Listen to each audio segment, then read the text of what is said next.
And a special thank you to the man, Jerry Lynn. Thank you so much for being on the show tonight. Fantastic interview. It's one of those, I've said this many times before, one of those learning tree interviews. I love interviewing legendary names who've been in the business for quite some time.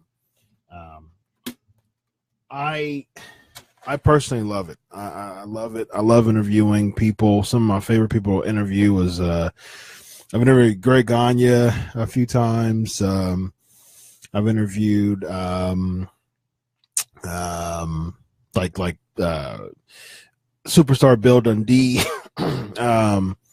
Just a bunch of people. Bobby Fulton. Just a bunch of people who've been in the business for 20, 30, 40 years. What's up, Jamie? Kevin Sullivan. I just interviewed Kevin Sullivan a couple of weeks back. Just people who've been in the business for a long time that really has so much so much insight to share. And Jerry Lynn is one of those people who's been in the business for 30 years and still. I just saw him. What was it? I was doing some coverage WrestleMania weekend, so it was Friday, I believe I saw him. He was a special guest referee at an event that I was covering. Speaking of that, thank you so much, everybody, for your amazing support during WrestleMania weekend. It was exhausting. It was very exhausting. But to do it again this year was fun. It was my first time actually in New Orleans as far as the city is concerned. I've been there. I've been there on a layover at the airport before, but I've never been in the city. So it was quite interesting. It was quite interesting, and it was fun and it was exciting. I was exhausted from day to night. I was working. I was either writing or I was setting up interviews, having meetings, or even having meetings with the show promoters to set up the interviews, and then going to the shows to conduct the interviews. So yeah, it was busy, but it was quite fun. I went Thursday. I went to some shows. Friday, I went to shows all weekend. WWE specifically, I went to. Friday, I went to the Hall of Fame. It was great. I covered that on Wrestling Inc. Saturday, I went to NXT. Also covered that on Wrestling Inc. as far as video. Sunday, I went to WrestleMania, and we'll talk about WrestleMania here in a moment. Real quick Hall of Fame thoughts before we bring in the co-host with the most. It was fun. It was interesting. It was good. I've had talks as far as comparison to last year because I was at the Hall of Fame last year too. As far as which one I like the best between this year or last year, I got to go last year. Angle's speech was amazing. I'm trying to figure out who else made the Hall of Fame last year. Let me find out. I'm trying to figure out who else. The tag team was the Rock and Roll Express. So their speech was awesome. Dudley's speech this year was really good too. Hall of Fame last year, as far as speeches are concerned. The headliner was Kurt Angle. Like I said, that was really good. Ron Simmons, I believe, was last year, wasn't he? No, Teddy Long. Ron Simmons was a few years ago. Teddy Long. Teddy Long's a real nice guy. I've had him on my show before, so I'm all, I was very much supportive of Teddy Long winning. Being in the Hall of Fame. DDP was really good. Freebirds? Someone's saying Freebirds here in the chat. Freebirds was 16, I believe. Yeah. Scott saying Jenna versus Orton again just killed me now. We'll talk about that in a minute. Okay, so it was Angle, Teddy Long. Yeah, Beth Phoenix was okay. Ivory, I think Ivory was a better speech than Beth Phoenix. Rick Rude was really good. So there were only 5 people individually last year. Very interesting. Only 5 people this year. Oh, okay. So there were 5 people this year too. So it's been 5. 16 was 5. For some reason, it seemed like it was a lot more. Okay, so there were 6 and 15. Okay. 6 and 15. 14 had 6 individual. No tag team. So someone saying Hillbilly Jim, let me tell you a story over and over and over. Yeah, that's funny. That's funny that you said that because he opened up his speech because it's the show started to get a bit stretchy quite early. The Dudley speech was really good. I'm glad that they opened because it was a good speech, but the rest of them was just it was tough. Last year was pretty good. Yeah, last year was pretty good. I would say everybody's. I mean, Beth Phoenix is amazing, but her speech was okay. DDP's was really good. Yeah, if someone's saying Royal recipients, yeah, last year was Eric LeGrand. This year was JJ Robertson. JJ Robertson's his speech was really really good. Last year we the live crowd couldn't hear Eric LeGrand. I watched it back on the network and you could hear him, but the live crowd, we couldn't hear him at all. This year, Henry's speech was amazing. Jerry should fight Nicholas. I'm sure that match will be quite over. Kid Rock, he was short. The live crowd popped because he was short. So that was great. I saw everybody loved Mark Henry's speech as far as the live crowd's concerned. People kept yeah, I was there last year too. Yes. People kept clapping for Hillbilly Jim because he told story after story, and it's funny because he started the show. He started his speech with saying, "I've said that out there many times. Out there is meaning the crowd," and he said, so I'm going to be concise. I'm going to be short and concise, and he was long. So he failed to uphold his end of the bargain as far as being short, because he was not short, but it was some good stories shared. I got some comments here saying Mark Henry is right on one for Hall of Fame. Absolutely, he's politicking Owen Hart to be in the Hall of Fame. And I agree with him. I think Owen should be in the Hall of Fame, and I think that he deserves every single bit of it. I think next year Owen Hart 100% should be in the Hall of Fame. I think I said a few names. I said Owen Hart, Christian. I said this when I was live, Facebook Live. William Regal, Owen Hart, Christian. Christian got "You Deserve a" chance, by the way, and I started that chant. So when you hear the "You Deserve a" chant for Christian, I was the first person to say that. You know why? Because I do it for you. Oh, early in the show, ladies and gentlemen, there it goes.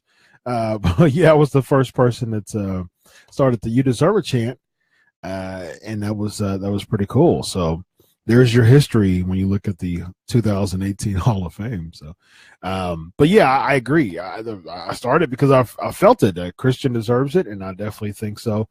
Granny is saying China.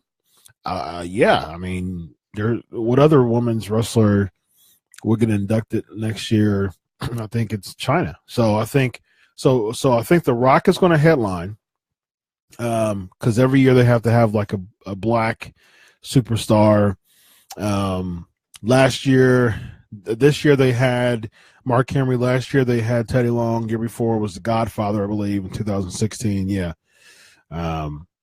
Godfather and Jacqueline.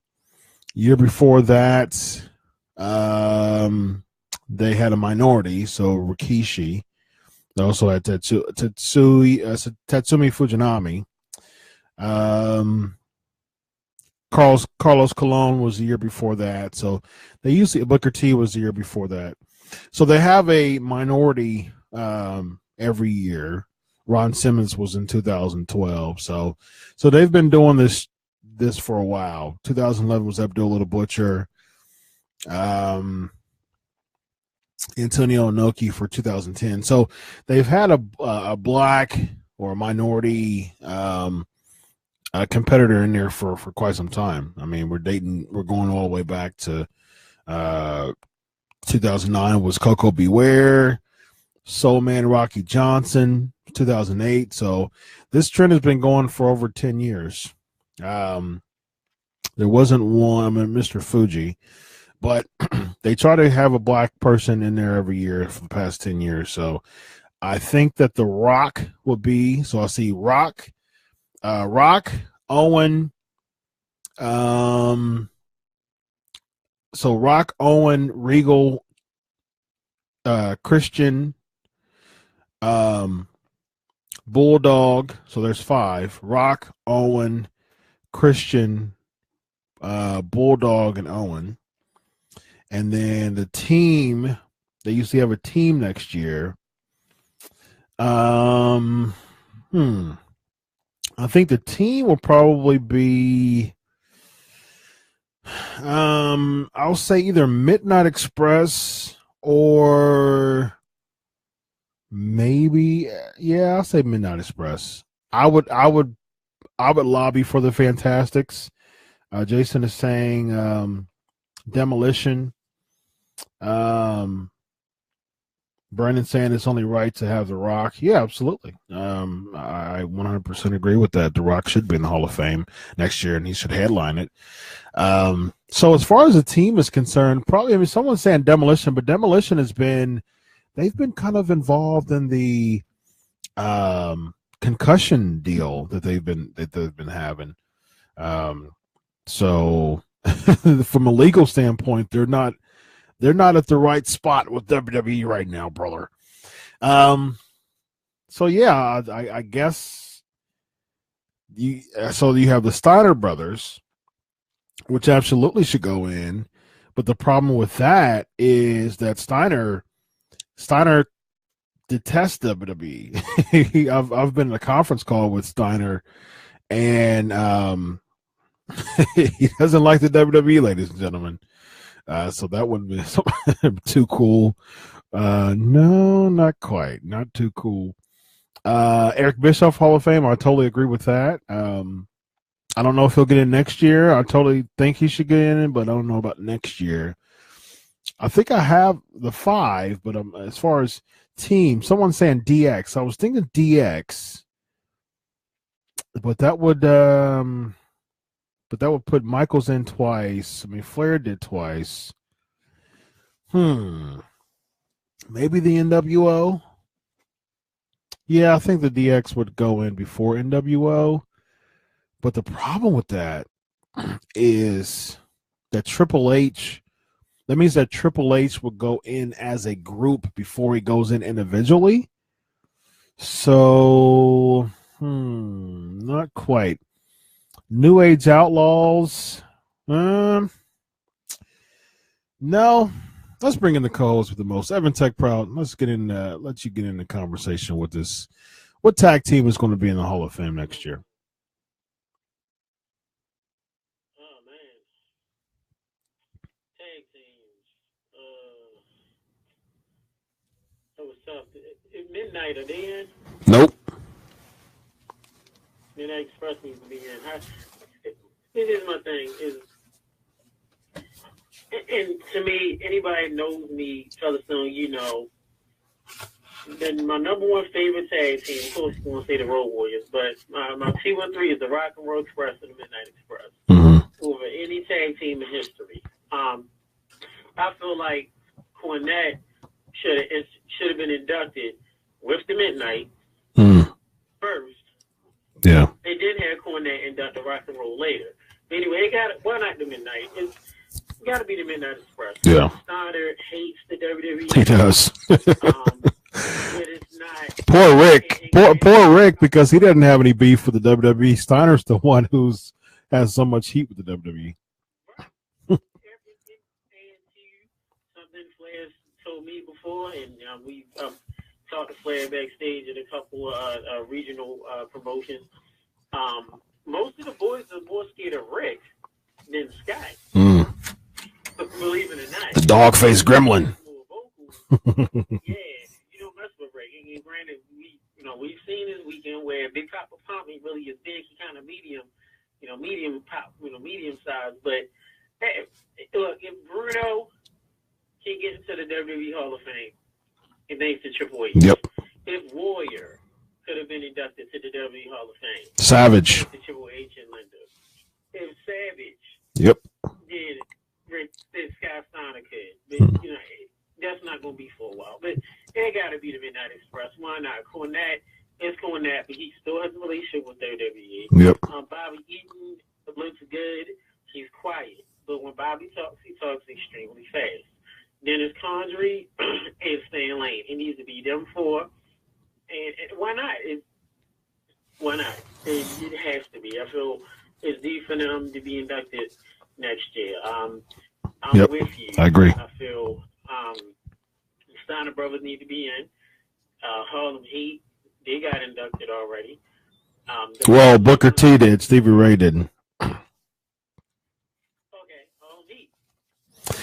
See, that would make Booker T a two-time Hall of Famer. See, I think they're real picky about having two-time Hall of Famers, and I think because Ric Flair is the only two-time Hall of Famer, and I think. But you know what? Within the next 10 years, the fans listening can say this. Can agree with this. It's going to be more than two. It's going to be more within the next 5 to 7 years. Pancakes and Powerslams will be still going on. Under the Mat Radio will still be going on. It's going to be multiple two-timers. Flair's two-time with the Horsemen and itself. Hogan will be two-time. Nash will be two-time. Hall will be two-time. Triple H, Shawn Michaels. It's going to be multiple legends with 2 rings because of the success that they've had with a singles career and or a tag team or a stable. Yeah, that makes sense, but I think that WWE would be very. I think all the people that you name has a very good chance of being two-time Hall of Famers, but I think WWE is really leery of having two-time Hall of Famers. I got a bunch of got a bunch of people saying New Age Outlaws. See, the thing is with New Age Outlaws, I see a Killer Bees here too. Killer Bees would make more sense than New Age Outlaws. The only thing is, I mean, I guess since the Bushwhackers made it, the Killer Bees should because, although the Bushwhackers has the thing is before Bushwhackers has a better argument because they had, 20 years of experience before they came to the WWE. In multiple titles. The Killer Bees, they formed in the WWE for the most part. I remember it was I was just recent. I remember watching the Black Saturday episode when Vince McMahon bought Georgia Championship Wrestling, and he actually showed a WWE show on WTBS that day. And they had an interview. Gene Oakler was interviewing your boy Brian Blair, and he was I forgot who he was tagging with, but it wasn't Jim Brunzell. I've had Jim Brunzell on my show a couple times, and he was he shared a lot with as far as he shared a lot on the show as far as just like teaming and things like that because he was teaming with Gagne for a bit, and I mean let me see what was I forgot their name I forgot their name in AWA. High Flyers, I believe it was, wasn't it? Let me check it. I think it was called that. I think they were called the High Flyers back in AWA. So Brunzell had the yes, the High Flyers. Yep. So the Killer Bees was just kind of like an enhancement WWE tag team. I mean, they weren't anything else other than that. People saying the Head Shrinkers. Head Shrinkers. No, I don't think they had a long enough career to be on there, to be in there. Midnight. Real quick, someone's agreeing with you, saying Midnight Express with Cornette. I agree with that. Hollywood Blondes. No. The Brain Busters. No. No, I wouldn't say that either. It would have to be Cornette, Eaton, Condrey, and Lane. It has to be all four. I have the and you know, Featherstone, I do not purchase a lot of wrestling memorabilia, but I have signed that Midnight Express 25th anniversary book. I've talked to Cornette multiple times off air. I've talked to Stan Lane. I've talked to all three members. Midnight Express is, I still say, after the Road Warriors, Midnight Express and Rockwell Express is 2A. They won't. I don't think they'll induct Condrey though. Just like they did with the Four Horsemen. Like they didn't induct the original Four Horsemen. They didn't induct Ole. They induct Wyndham instead. It's reasons and political reasons why Ole didn't get inducted. Good old Ole. But Condrey doesn't have, I mean, why not for Condrey doesn't have any heat with anybody, any of the boys. And he, you know, like Stan Lane doesn't do much in the business. So I talked to him at the end of this year at WrestleCade, and he was in North Carolina. And he stays to himself. He shows up to stuff. You talking about Condrey or you talking about Condrey? No, Stan Lane. Mm-hmm. Yeah. So it's like Condrey doesn't have any beef, or as you were saying, the business any heat with anyone. Yeah. So why not bring him and induct him? Ole has a lot of heat still. Same thing. Dynamite Kid hasn't been inducted. Right. Sadly, will not be inducted. Right. And so sadly, the day he passes away, or because he has tons of heat. So, I feel Condrey should be inducted too. Now, let's be honest here. Look at DX. Who got inducted with DX? No one yet, but I think they'll do Shawn. See, that's the thing. They'll probably just do Shawn and Triple H.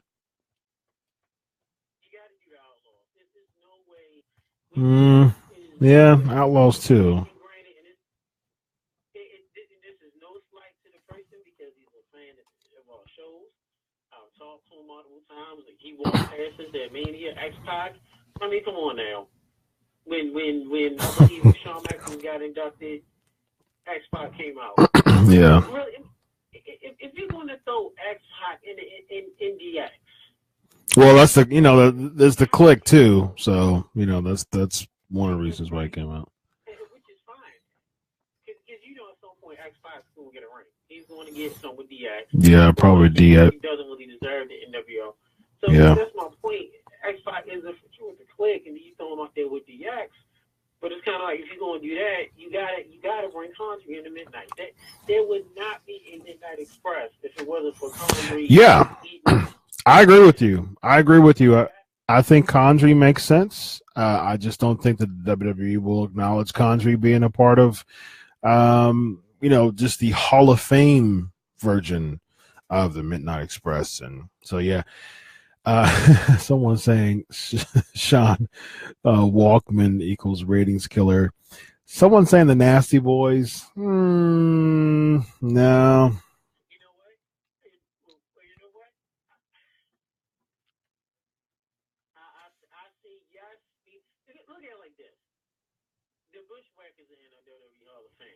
Now let's look at this schematically. The Bushwhackers has never won a WWE tag title.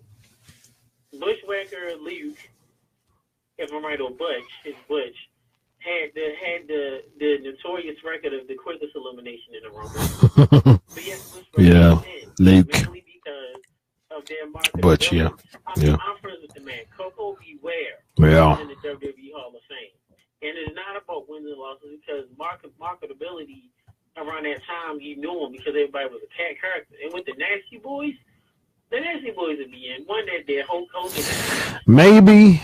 I wouldn't say anytime soon because, yeah. Oh.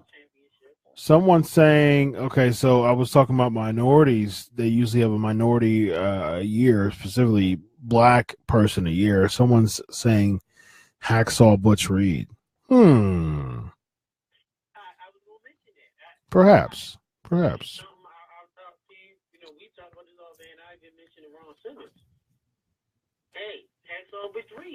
Yeah, I can see that. And to the younger fans that don't know, Hacksaw Butch Reed was in WWF. It was about 86, 87. No, sorry, 88 if I'm right. He had the blonde hair. Yep. He had the little run. And then he went to the NWA, was there. Yeah. And before that, he was a main event talent in Mid-South. Mid-South, right, exactly. Mm-hmm. Right. What about Sweet Brown Sugar? Yeah, I mean, that'll be a controversial pick for Sweet Brown Sugar. She would. Hey, listen, she would get a pop. She'd get a pop from all the people who protested for Moolah to be in the name for the Battle Royal this year. So she'd get a pretty good pop if she was in there next year.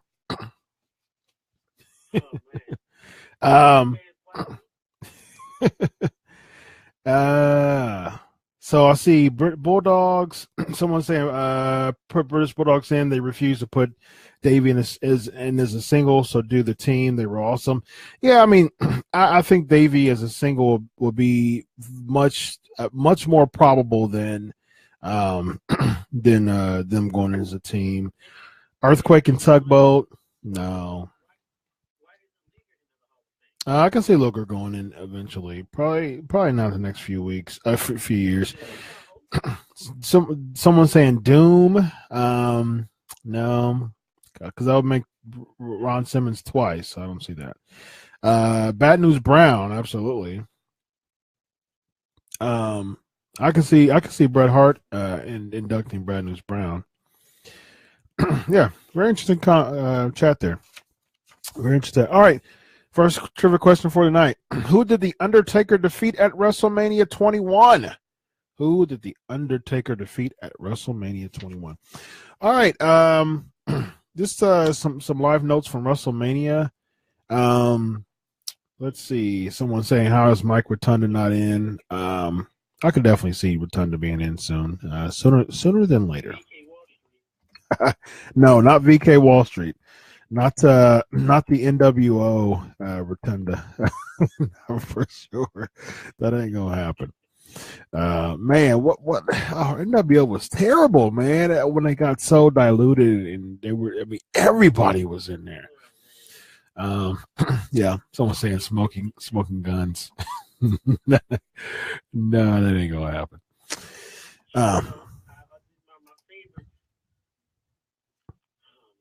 So what are your Mm-hmm. My lovely girlfriend, soon to be fiance, and first man that did a great job. We actually ran into Hillbilly Jim at the airport. Mm-hmm. And Jeff Jarrett spoke to him and took pictures. Hillbilly Jim, nice dude, man. The nicest guy. Yeah, I've heard a lot of positive things about him. Galloway, your buddy. Oh yeah, Hillbilly Jim's great. Yep. Probably the nicest guy. Probably up there with Tugboat. Same plan as Uncle Fred. Uncle Fred. Tugboat. You said Drew Galloway? Or Drew McIntyre, I guess we should say. Yeah. Yeah, very nice guy.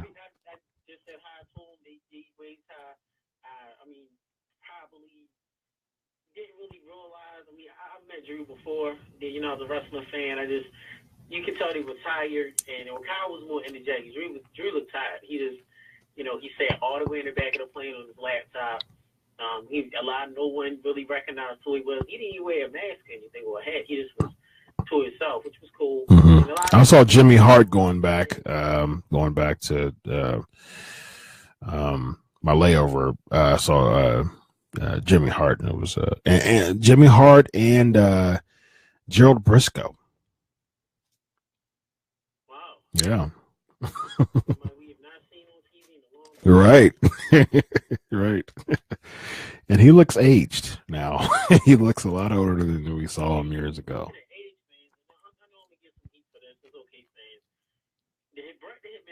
Oh. Like 1956. Yeah. Oh man, his face. He looks so. And Brad, seriously, we praying for you. He looks so stressed. Yeah. I was sitting and talking to Flair and Bischoff. And Flair looks good compared to after his close quarters with death. Mm-hmm. Flair looked like he picked up weight. He starting to look more like Flair. Brett, man. Yeah. That he looks aged and stressed, and he looks so tired. And by the way, I had no idea. Edson got so skinny, and unless he done lost weight, but gosh, the nicest guy. I waved at the table. He looks so thin. Yeah. Yeah, he has got quite thin. But not in a bad way. Someone saying how Sullivan not in. Jason, listen to my show. Listen to the Pancakes and Powerslams show with Kevin Sullivan in there. A couple weeks ago, last week, 3 weeks ago. Pancakes and Powerslams. Pancakes and Powerslams. Kevin Sullivan. Go check it out, and you'll see. He'll answer your question. I asked him that as well. Why has Sable not have been inducted politics? Perhaps, but I can see her in soon though, especially being Brock Lesnar's wife. Locks looking fresh, Justin says. Thank you, sir. Appreciate it. Yeah. What are your WrestleMania thoughts, Evan?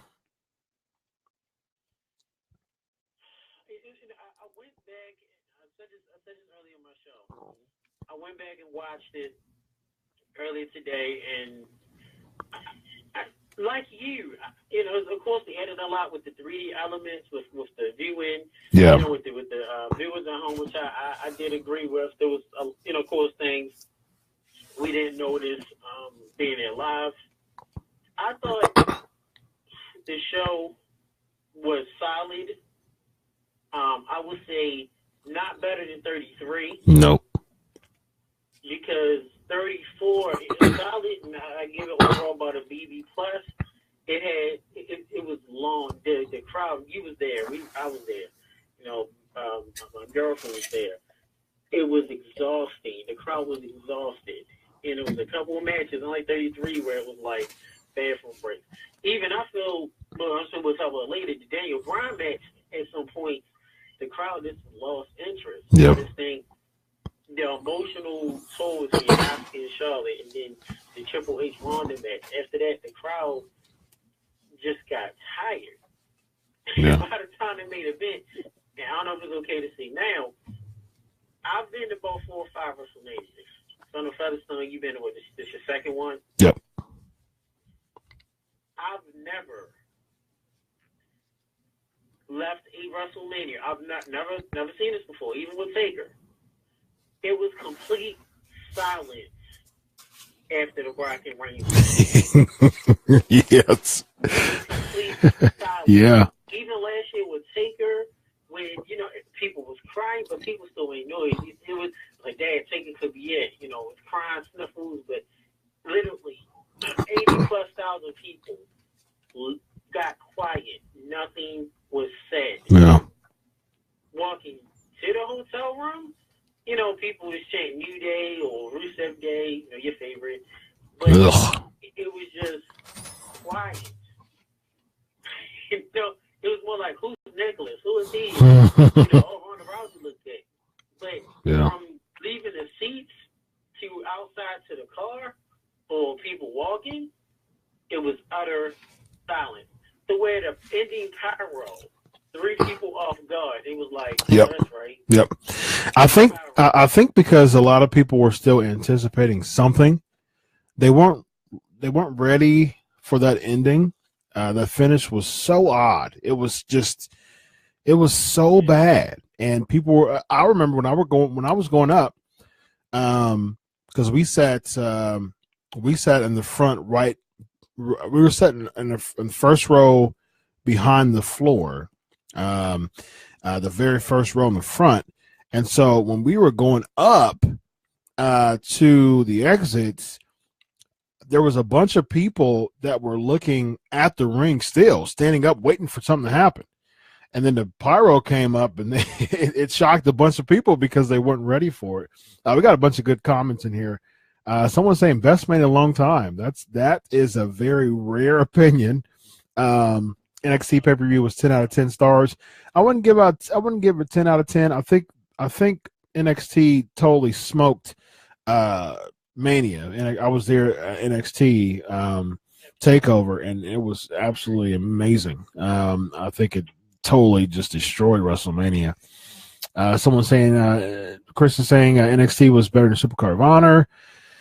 Good point, Jamie. Instead of Nicholas being Strowman's mystery partner, if they wanted to do the kid thing, because people were saying it might have been a Make-A-Wish kid, some type of emotional involvement, but it was Jim Coney's John Coney's kid. I mean, it was a referee's kid, ladies and gentlemen. It was a referee's kid. It wasn't anything. I mean, he got a huge pop from the live crowd, but I mean, it's a WrestleMania crowd. I mean, I wasn't a fan of the live crowd, and a lot of times I wasn't a fan of in a lot of moments of the live crowd, because I know a lot of wrestlers, and I've interviewed over 100 wrestlers here on the show. I've maintained a really good relationship with a lot of them, and I hear a lot, and I know a lot, and the amount of effort that people bust their butts to make sure that us as paid fans are getting entertainment, and for fans to crap on that because of beach balls, listen, people, the argument is, I paid my ticket so I can do what I want. Bull crap. I mean, you won't go to a theater show, you won't go to a play and start heckling. You'll get your butt tossed out. And you won't go to an Academy Award show and start throwing beach balls around. Your butt will get tossed out. I don't care. It's one of those things that just because you bought a ticket doesn't entitle you to do or whatever you say. There's still security guards there. If you come walking down, the ramp and past a certain point, that's a felony, and it's criminal trespassing. So you'll get your butt beat up by the wrestlers. We've seen it plenty of times. Watch it on YouTube. And so there's still restrictions, and there's still things that you can't do as a fan. Listen, the chants and all that stuff, I understand that, but at the same time, if it wasn't for those wrestlers, I mean, you can reciprocate it. If it wasn't for the fans, the wrestlers wouldn't be who they are.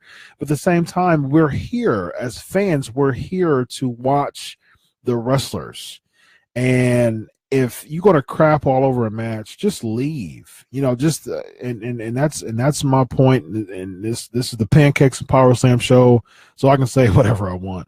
And I believe that. And if you want a little bit more credibility, so to speak, Chris Jericho feels the same way. He said the same thing before on one of his shows, and I 100% agree with him. And it's one of my, and I believe that. I believe that you have these wrestlers who bust their butts. Roman Reigns, when he went out there, we'll get to Raw in a minute. Roman Reigns, for the fans who crapped all over him, Roman Reigns had a knot the size of a daggone tennis ball on his forehead, and because he wanted to make sure that he was busting open the hard way, that Brock Lesnar busted him open like he did Orton, and he came out with actually had 2 knots on his forehead. He did that for the same fans who crap all over him, and that bothers me. That bothers me, and the whole beach ball thing, trying to get that over, kill that, man. It's ridiculous to me. I agree with you on that. Same seat as you. Fans, you listen to this great show and listen to mine. It's we know tons of pro wrestlers. WWE, current WWE, Ring of Honor, Impact, TNA, all down the list. WCW, AWA. We keep in contact with these guys after they've been on our shows. We know these guys. Some of these people, we met their families. We talked to them off air. Some of these people, these wrestlers and superstars, we've talked to them from a personal level. Even has nothing to do with wrestling. And I agree with you with the fan base. It takes so much hard work that goes into. And I was explaining this to my girlfriend about when she asked me. She said, "Babe, how come they gotta get to the arena early? The show doesn't start." And I said, they gotta rehearse things. They got promos. And I was explaining to her because she doesn't really watch wrestling since the Attitude Era. But she's not dumb to the business, but it's something she just doesn't know. So when I explained to her like what it takes for us rehearsing and getting ready for a match, and she respected it. She said, "Oh wow, that's cool." And that's a slap in the face. So like I said, if you go to a play, I've been to Broadway in New York. You do that to Broadway, see what happens. Right. You go to the Oscar. The boat be tossed out. However, though, with the main event, that's WWE's fault as well, because WWE could have booked. And like you said, you got to give Roman Reigns respect. I'm not the biggest Reigns fan, but I respect the man. WWE could have booked that match better. And I agree. They take the blame for that too. Of course, the Rusev Day chants, they get on my nerve. One single thing, fans chant, "This is awesome." It's a spot. Right. After 2 minutes, just this is awesome. Oh.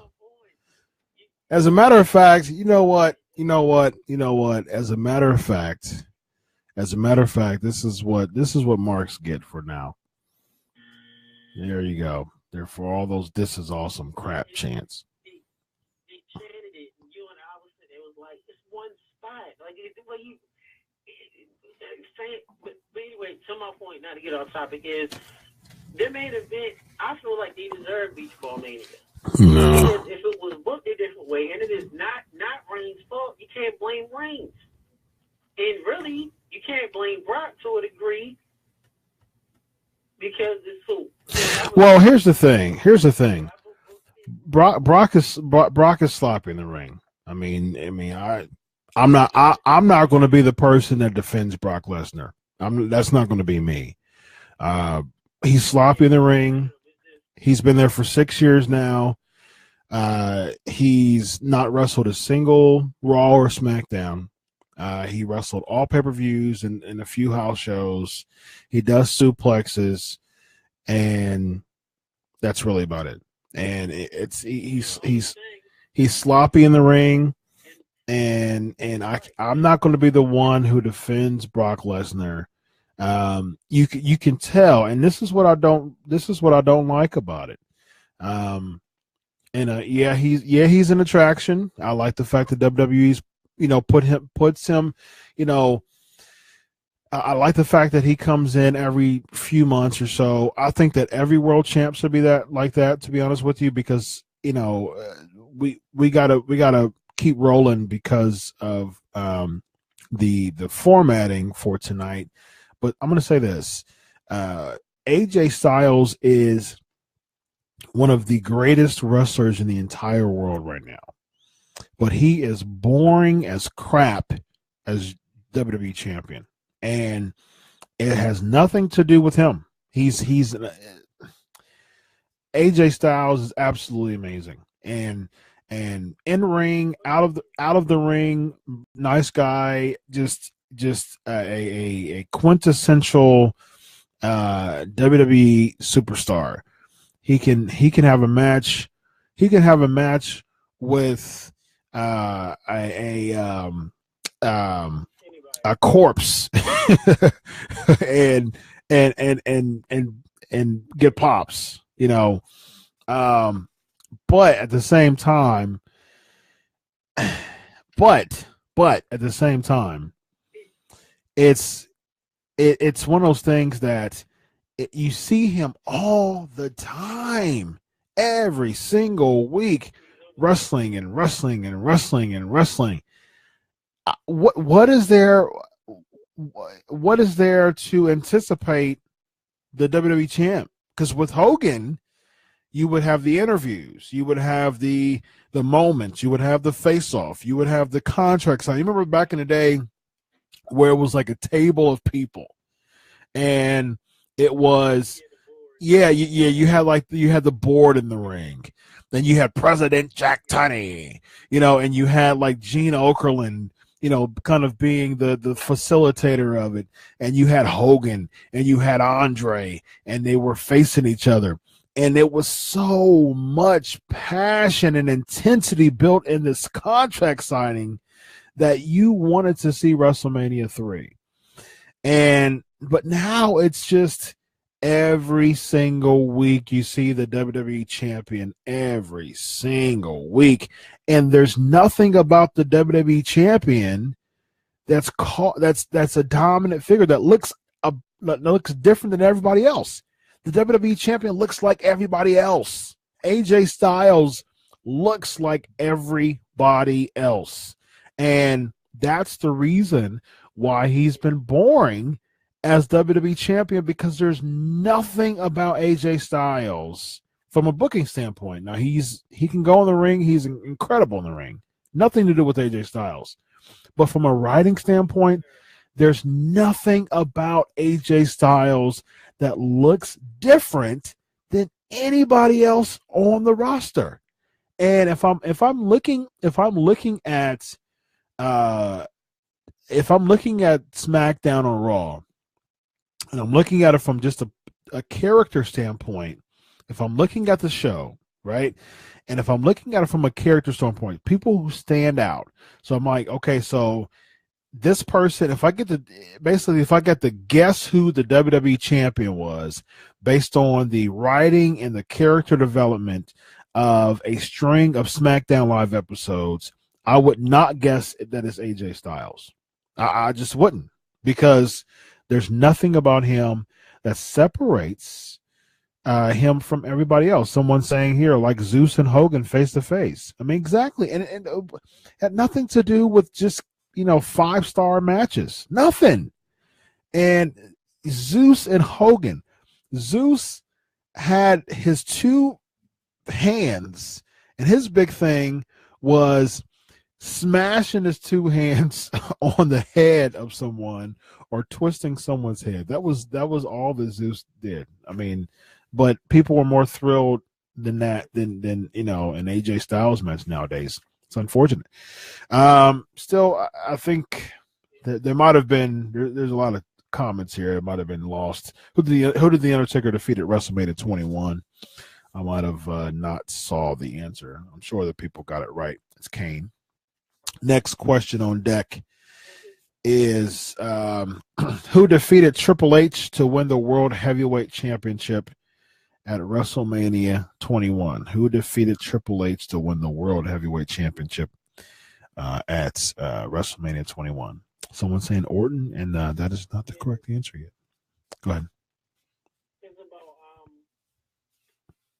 how you look. It makes the interview AJ. I've said the dinner with AJ literally a few weeks before he signed. with WWE. I love AJ to death. Great in the ring. Looks like Batista's the correct answer. Good job, Brandon. Go ahead, Evan. But I've also at a concussion gala sat down with some ex-WWE talents I do business with and got the honor of sitting down with Triple H and Bob Costas and Mike Adamle and Triple H, and I've talked to Triple H and shook his hand, a great guy. He looks like Triple H. He looks, you know what I mean? He doesn't look like he is a regular guy in his suit, but looking at Triple H, he looks marketable. Yeah. That's the thing. Yep. He doesn't look like a regular person. Yep. Say what you want about certain people. Brock does not look like a regular person. Roman Reigns doesn't look like a regular person. Right. Sting or Hogan. Yep. Or even people if he was Flair. Flair, he's limousine rod, and he's better than everybody. Yeah. Yeah. Yep. I mean, even the big heels that they would go against, like El Gigante, well, Giant Gonzalez at that point. Gigante was a babyface. Stud, Earthquake. I mean, you had all these people come in, and they weren't. They couldn't wrestle a lick. A lot of them, to be honest with you. But I mean, look at Abdullah. Abdullah Butcher carried forks for 40, 50 years. I mean, like. He couldn't do anything, but he's the Hall of Famer because he had a gimmick. Yeah. So, yeah. Real quick, thoughts on live thoughts on for WrestleMania. I was a big fan of the Bray Wyatt finish to Woken Matt Hardy. Real quick, next. Trivia question. Name 4 out of the 6 participants of the Money in the Bank match at WrestleMania 21. That's a big one there. 4 out of the 6 participants of the Money in the Bank match at WrestleMania 21. Cedric Alexander, we were talking like it was his character was so bland. It wasn't anything to be excited about. Mustafa Ali had a really, really cool character, had a kind of a Sub-Zero feel to him. From a character standpoint, Ali beat Alexander because he just came out so bland in his normal tights. I mean, I don't know. I think that Cedric Alexander should have came out as Black Panther, like in a Black Panther type of garb. I think that would have been really, really cool. They popped for Naomi when, yeah.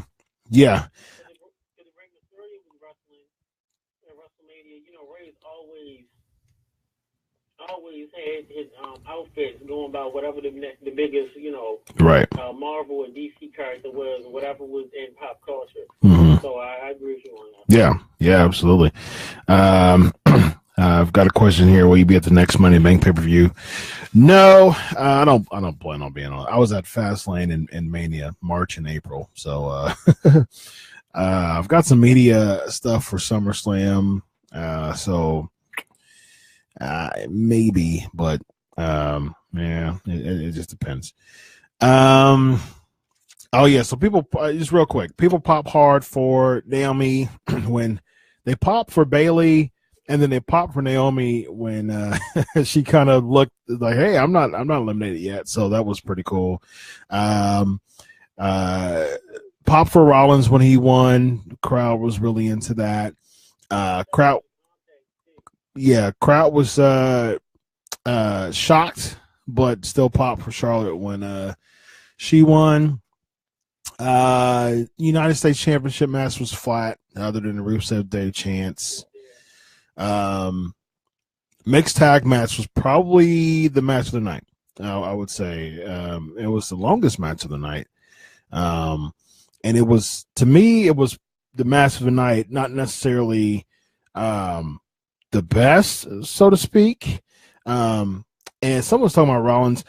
You know what? Real quick, I am.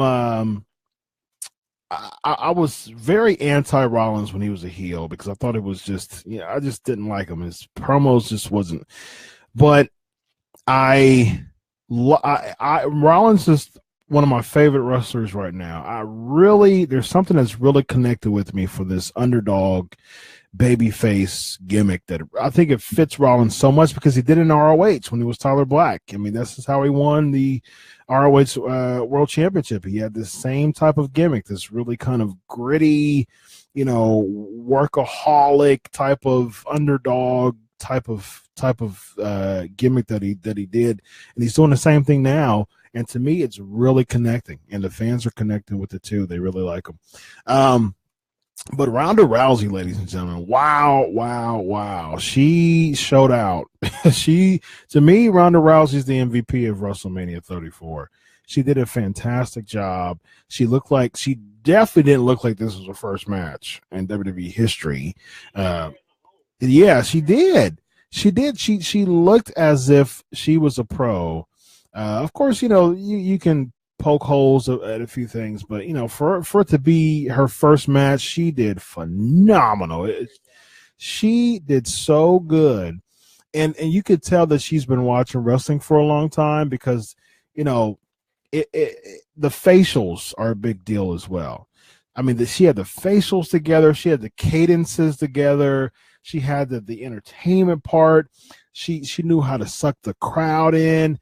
She had it. She did a phenomenal job. Kudos to Ronda Rousey because she nailed it.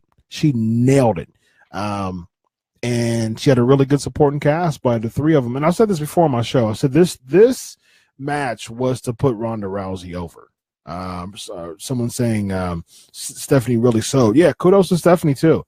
I think Stephanie did yes, she did a phenomenal job putting Rousey over. So did Triple H, letting her, put him in a fireman's carry and sell the arm deal, and it was good. I mean, from an entertainment standpoint, this was the match. The crowd was so heavy into this match, and I think, I was very critical of this match. I said this shouldn't have been the main event, but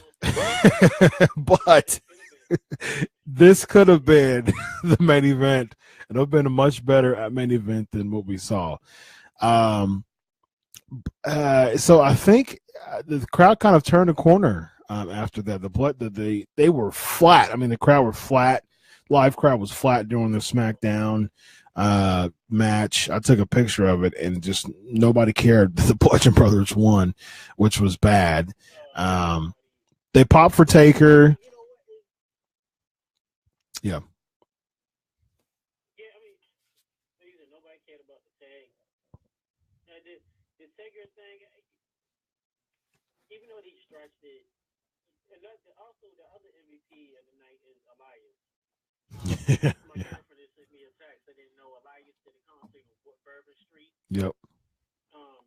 One of our friends that told us Elias is the MVP team of Ronda Rousey. He's getting rubs from everyone that's huge. Yep. Yep. You get fans that in the area of anime, some of the big anime fans, conventions called cosplaying. Yep, cosplay. Yep. Cosplaying is when you dress up as your favorite character. Yep. Maybe wrestling or whatever. The three biggest cosplayers at conventions of wrestling, any wrestling show, you always will see Hogan, Savage, and Sting. Mm-hmm. But you also will see, people as Angle or the Dudleys. But right now, currently, a lot of people are dressing up as Elias. Mm-hmm. I was at the hotel with WWE, and, we saw Elias get out, your boy Jinder Mahal. They were great people. What with Elias? People had guitars. People had his signs. Yeah. Even though he's a heel, he's great at getting heat. He's probably the second best behind the Miz right now, and the whole WWE is a heel. Give it to Elias. Elias is getting rubs and heat. Yeah, definitely. Absolutely. I can see him as a mid-card champ real quick. Brandon, Edge, Christian, Kane, Kane and Shelton Benjamin. Good job. Great job. Jericho, Edge, Benjamin, Christian Benoit, and Kane. Next question. Who retained the WWE Championship at WrestleMania 20?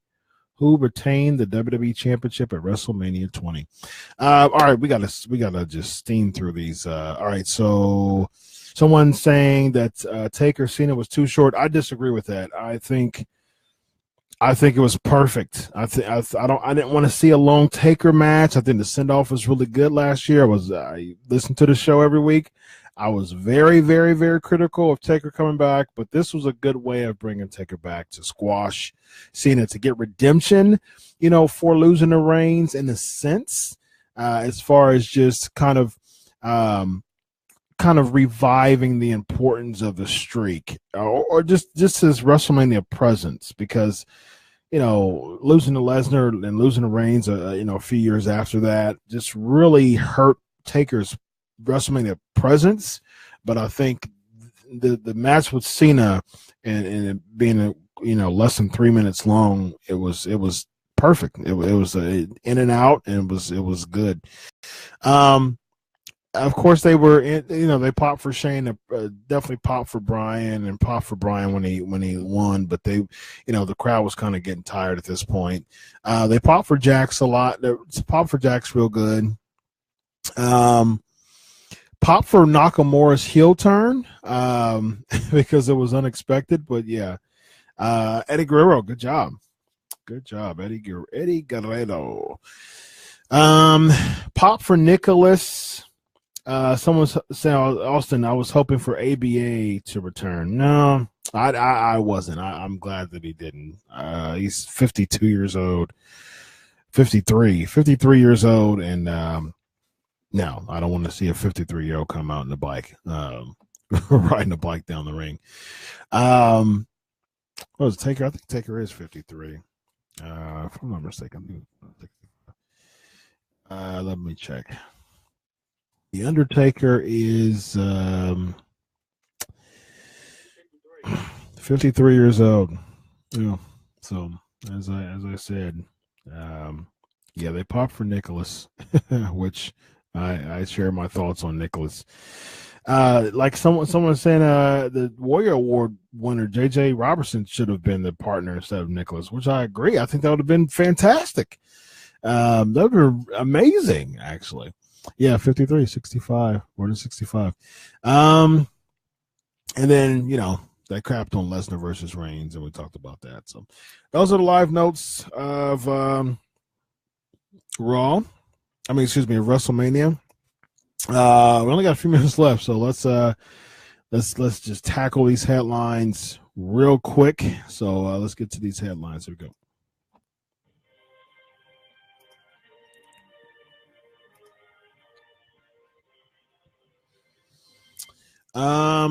Here we go.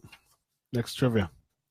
What type of match was Victoria versus Molly Holly at WrestleMania 20? What type of match was Victoria versus Molly Holly at WrestleMania 20? All right, I'm going to read them all together. So Alberto El Patron released from Impact Wrestling and no-show the Impact versus Lucha event. Typical, unfortunately. John is saying that would have been good. He would have definitely been more active than the other kid. Yeah. Yeah. Hair. Nope. Not someone saying hair versus hair. Mandy saying hair versus hair. Not quite. So yeah, Patron. He got released because he no-showed, which unfortunately is not surprising. And I was in New Orleans. You were in New Orleans. There were sightings of Alberto El Patron. He was at events before the Impact thing, and then he no-showed that. So, there's some talks of him possibly coming to WWE, but that's definitely not a good way to leave Impact Wrestling, just no-showing one of their biggest events of the year. Ziggler shutting down rumors of re-signing with the WWE. Reports of him signing for $1.5 million. He's saying that he's still negotiating. He said that his career is not helping that he loses all the time. So, unfortunately, Ziggler's so awesome as an in-ring competitor, but unfortunately, well, first of all, he wasn't even on SmackDown. But he's at the point now. Nothing to do with Ziggler. Again, the writing part. He won't be missed if he left. And so I'm hoping for Ziggler to have a successful career. Like he's doing stand up now. He's been on Fox Business and Fox News a bunch of times, so he'll have a successful career outside of the WWE. You know, he's getting that nice check to be to be a glorified enhancement talent. So it's unfortunate, but he's just not. He's gotten to the point where he's relatively a non-factor anymore. So that's really unfortunate. Impact Wrestling, Kurt Angle said TNA is not. He said, I heard TNA was hiring, so that was interesting. He brought in TNA on Raw. I think that's probably the first time that was ever been done on Raw, at least. I know that AJ Styles brought TNA up on the Edge and Christian show on the network.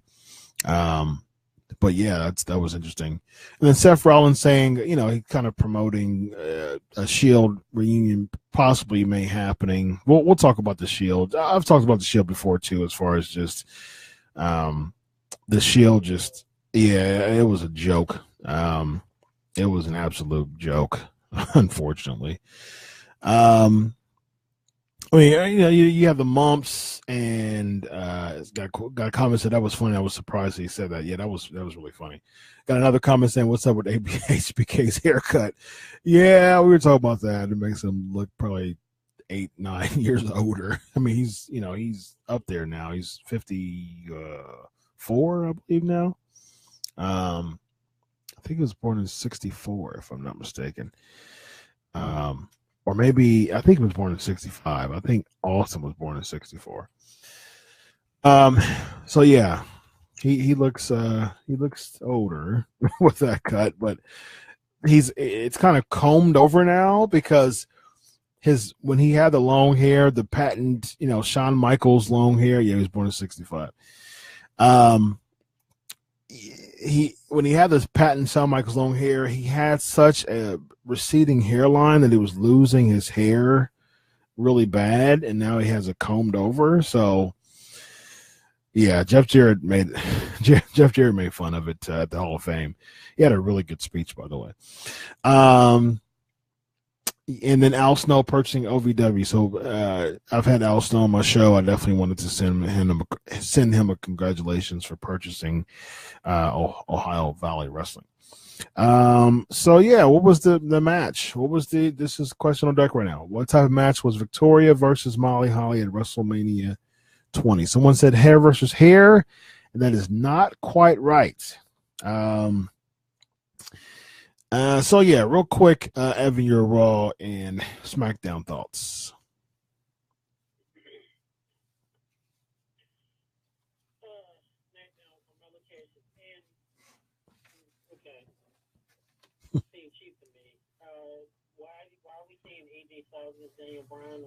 Yes. Oh.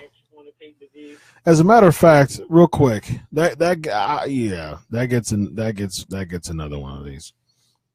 Yeah, that was terrible. No build, no nothing, just a match. That was terrible. That's all I'm saying on SmackDown. Yeah. Raw,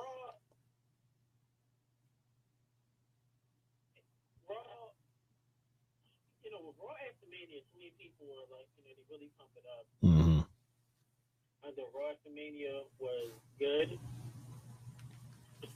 Was it the best Raw after Mania we've seen so far? No, but it wasn't a disappointment. Lashley showing up. Lashley paints his eyebrows. Oh, I saw that. Yeah, there was a condition that he had, like a vitamin condition that he had a few years ago that caused his eyebrows. Yeah, he lost his eyebrows, and that's the reason why he wears the headband too, so he won't sweat. Well, so the sweat won't go down to his eyes. Yeah. Yeah, I saw that, and I forgot it. And, we interviewed Lashley. We did a video interview with him. We kind of got a little heads up. Can't really post it because that's when I kind of knew it was a leader. I think he signed with WWE. But Lashley's a nice guy. Lashley looks good. And once again with Elias, that's still in the C-Plex. And I'm hoping he can go back using a Dominator or something. Please don't do a spear. Please. We have enough spears in the business, like super kicks. Yeah, he'll probably do a Dominator again. Yeah. Yeah, good to see Lashley good to see the main event be the 6-man tag. Joe coming back. Reigns really showing. You gotta respect Reigns that nugget on his head. Yeah. That big old knot.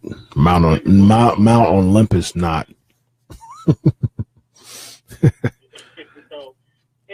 and with the Revival, shout out to the Revival. They really haven't clicked much with the main roster audience, but the Revival finally getting the win over Luke Gallows. Well, they've beat them a few times though. They get wins. That's the thing. They get wins. They just don't connect.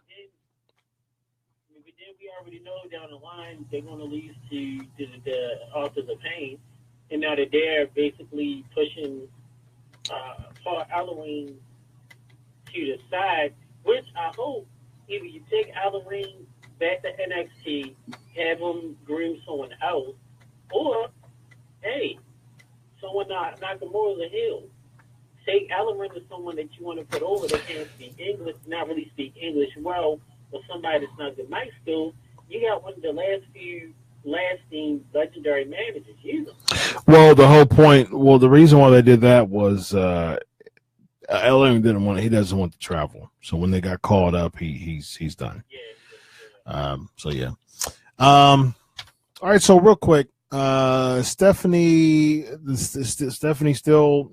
Here's the question. It was hair versus title. Someone saying I remember Molly putting her hair on the line. It was hair versus title match. Here's the next question. Who did the Rock and Sock Connection lose to at WrestleMania 20? Who did the Rock and Sock Connection lose to at WrestleMania 20? Let's see. How do I think? John is asking, how do I think the Shinsuke heel run would be? It'll be interesting. I wonder if he's going to keep his music though. I don't think he should keep his music if he does the heel run. I'm optimistic to it. I mean, I'm looking forward to see how it is. I think eventually he'll be a babyface again, but I'm interested to see how this goes. So someone's saying I heard that Brock and Vince got into a verbal altercation after his match and threw a chair. So there's no details about that, but he didn't throw a chair in his direction. He threw the belt at the. There's some reports saying the wall, and some saying his direction, and even saying, there was some reports saying there was a report saying that Shane stood up to Brock as if he was ready to fight him, and Brock walked away with Heyman. So there was an extension. It was short term, so most likely, and here's the thing. It makes sense. So we got a roll here. We got to get ready for the flavor of the week, but. The finish of WrestleMania, although WrestleMania should be the culmination of feuds, I stand by that. WrestleMania should be the culmination of feuds, period. However, their first partnership with Saudi Arabia with the Greatest Royal Rumble, April 27th, they feel as if that is something to kind of coronate Reigns bigger and better, which I understand. So in that logic and that perspective, I understand, because Reigns is going to get cheered much more in Saudi Arabia. WWE is about getting footage. It's about creating packages, video packages. So you'll be in Saudi Arabia. You'll see all the people cheering Reigns when he beats Brock Lesnar in a steel cage match. That's a much better video package footage than him getting crapped on by beach balls at WrestleMania 34. So it ought to make sense. In that perspective, it makes sense. And let's see. Please give Lashley love and get EC3 to the main roster. Evolution is the correct answer. Good job, Brandon. I hope that, and okay, so we'll get, I hope that they finally give Lashley a chance to become world champ. So I really hope they kind of push him to the moon. He did his work in WWE. He's already proved himself. He's been U.S. champ. He's been ECW champ. He has a resume already built up. Did fantastic work. To me, did his best work in TNA as far as the character is concerned. So, all right. So real quick, I interacted with No Way Jose this weekend. He didn't say he remained tight-lipped about about coming to the main roster. I don't know why he was chosen. Maybe because of the time he's been in NXT. But why was No Way Jose? I mean, I loved Adam Rose. I've had Adam Rose in my show before. We've interacted plenty of times through text messaging, and I was pulling for Adam Rose, but it didn't work. I don't think No Way Jose. I don't think that's going to work, unfortunately.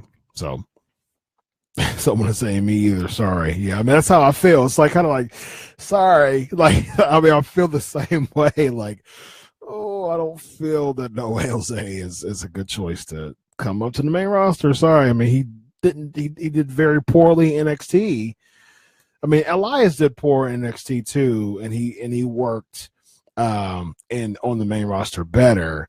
But I mean, he's a heel, and he's been a fantastic heel. But No Way Jose has the same exact character as he did in NXT, and it didn't work in NXT. So, I mean, he had like a mini feud with Austin Aries for a second, and then that was a while ago. That was really, I think he had some interaction with Lars Sullivan for the hot second, but yes, Mandy saying I don't think that part of gimmick will work on the main roster. Unfortunately, I don't either. Sasha and Bailey stuff more. They're dragging that out, so let's see where that goes. Paige gives us her retirement speech, and she's a GM on Raw now. I don't know how I feel about that. I'm glad that she had the opportunity and that she retired and gets that opportunity. I'm glad about that, but I don't know. I'm not buying all the way into it yet. I would have preferred someone like Jared, to be honest with you. We'll see. I'm on a we'll see basis when it comes to Paige being the general manager of SmackDown Live. I'm not sold on it yet. But I don't automatically declare. I don't say no. I don't have like a hard no, she shouldn't. So I'm kind of on the fence, more no than yes, but I'm willing to see how it works. Yeah, and Authors of Pain. So okay, so here's my deal with Raw, real quick. So many call-ups. So the Raw After Mania thing was nice, and it was a great show to me. It was exciting. However, you have that, and I've said this every year. I said this every year, ladies and gentlemen. The Raw After Mania crowd is not the litmus test for WWE. It is not. You have people from all different kinds of countries, states, cities, everywhere coming to. I mean, they're the residuals from WrestleMania. So it's a very poor litmus test because most of them are going to go away from the city, and you'll be in a actual city next week with actual residents, and that's going to be your crowd. So having all these nice Raw After Mania shows, it really is it's a one-shot deal. So you're bringing all these people up. The question is, what are you going to do with them next week? So I'm not holding my breath when it comes to WWE properly booking most of these people they called up. So yeah, SmackDown was decent. Usos and New Day. I wonder what they're going to do with New Day. We'll see what the Superstars shake up next week. I hope they don't split them up. I mean, they should be in the Hall of Fame as a team. Period. But they've lost consecutive matches against the Usos. I'm a big New Day fan. They're my favorite tag team, but Usos is a fantastic team. So I'm interested in what they're going to do with the New Day. They haven't really done a really good job with them for a while now. I'm not a fan of that. And Shinsuke's backstage promo was funny. He got a couple laughs. He said, and at the end, he was like, sorry, I don't speak English. That was funny. Carmella cashing in. I think that was pretty evident when the Iconics used to be called the Iconic Duo. Now they're called the Iconics. They attacked Charlotte. I mean, they attacked them. This is what I thought. Real quick, this is what I thought. I said, okay, so now you have the iconic duo or the Iconics, Peyton Royce and Billie Kay, and you have the Riot Squad who didn't appear on SmackDown. That was really weird. So you have the Iconic duo and the Riot Squad. So you just have 5 NXT stars. What do you do with them? So, and both of them don't like Charlotte, Iconic duo and Riot Squad. So you move Riot Squad to Raw, and definitely aren't ready for that type of stage. So, I mean, again, you can have all these people coming into this on the main roster, and you're not going to, I mean, what are you going to do with them? I'm not sold on the fact that they're going to be successful. And like, I agree with you, AJ Styles and Daniel Bryan, just having them do a match was just, I wasn't a fan of that at all. I mean, the match was fantastic, but just no build, no story, no nothing. It was terrible. All right, real quick, ladies and gentlemen, we got a few moments left to do the flavor of the week. The top are our bold predictions. Each of us have 5 matches that we feel will occur at WrestleMania 35. This will be fun. We'll be right back. It is now time for the flavor of the week. All right, ladies and gentlemen, 5 matches that we feel will be on WrestleMania 35. Evan, what are your 5? Tough one on this one, man. That was big. Goldberg against Reigns. I feel if they build it up and don't high shot it, it could be Brock against Lashley. I was gonna say AJ against Daniel Bryan, but he already did it. No mean they can't redo it again. But I feel Daniel Bryan against The Miz. Mm-hmm. Awesome. Gosh. I lost my sheet of paper. I had 2 more. I do apologize, man. But you can go with Featherstone. I'll go look for my statistics. Oh, no problem. So I got a question. Should the belt go back to Orton? I'm okay with him being U.S. champ again. But all right, real quick, here's my 5. I've got Seth Rollins versus Dean Ambrose. I think they'll do some type of Shield thing there, probably for a mid-card championship. I also have Bobby Lashley against Lesnar. I also have Reigns and Goldberg. I've got Daniel Bryan versus Shinsuke Nakamura. And I've got The Undertaker versus Braun Strowman. So those are my 5. I think Undertaker and Strowman, as my honorable mention, you got to take Strowman. Yeah. There's nobody else left. I don't want to see Taker still. I still thank you, John was saying good ones. I don't want to see Taker at all. I still stand by that. I don't want to see Taker in another WrestleMania. But he looked in great shape. I will say that. And if he does come back, there's no one else who he can face. Really not. Someone's giving me a clap and said I should do the booking. Thank you. I would love to be a booker for the WWE. I would bring back some emotion and passion and storylines, ladies and gentlemen.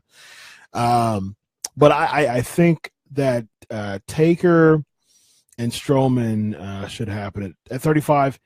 If he comes back, but I don't want Taker to come back, but making the assumption that he comes back. Someone's saying Taker and Joe. I wouldn't be opposed to that either, actually.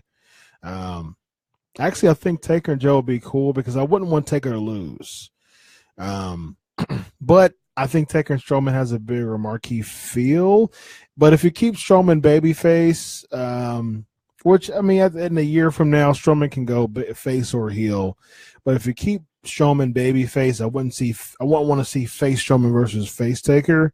And I think a Taker and Joe would be much better as far as Joe being a heel. But what was it? Rock against Reigns. Yeah, I think Rock and Reigns would be good. Yeah, I think Goldberg and Reigns. I think they didn't lose another match. Someone said that. I think Jericho said that. And I agree. Taker should not lose a single match again. Whatever match he goes, whatever match he competes, he shouldn't lose. He's done he's paid his dues. He's done all he can. Personally, I hope his last match is Survivor Series. It'll bookend his career.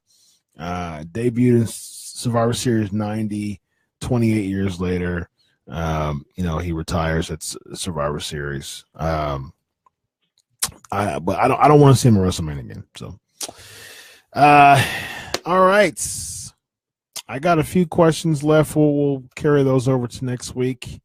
I think we're all set for tonight, ladies and gentlemen. It's been a fantastic show. Thank you so much for all the fun interaction. It's been fantastic. Thank you so much for being on the show, Jerry Lynn, tonight. That was a fantastic interview. Thank you so much. Someone said he was looking old. Yeah, Taker, I mean, he's 53 years old, so of course he's going to look old. He is old. So, yeah. There's only a few people who actually can get away with being Ivory's she's up there. She's in her 50s, and she doesn't look old. That's for sure. Yeah, people. I think she was on a Busted Open, I think, recently, and she was saying that people still card her, which was quite funny. Yeah, I'm trying to figure out how old Ivory is, but she's up there. I think she's even older than Taker. 61. Yeah, so she'll be 57 this year. So, wow. Yeah, she'll be 57 years old, and they were saying she still gets carded. So, all right, ladies and gentlemen, thank you so much for being a part of the festivities tonight. It's been so fun. Thank you so much, Jerry Landon, once again. Thank you so much, Evan Tech Proud, as always. Episode 315 in the books. The Pancakes and Powerslams, of course, for those looking at this. Yeah, Scott, very interesting that she said that. Very interesting. She was never married. So, yeah, very interesting. So, yeah, it was lots of fun. Thank you so much. God bless you all. 315 episodes in the books for Evan Tech Proud. This is Chris Featherstone. This is the Pancakes and Powerslams show. It's been an honor, ladies and gentlemen. Until next week, God bless you all. Thanks for joining. Enjoy your week of wrestling. And always remember, I do it for you. God bless you all. Have a good night. Bye-bye.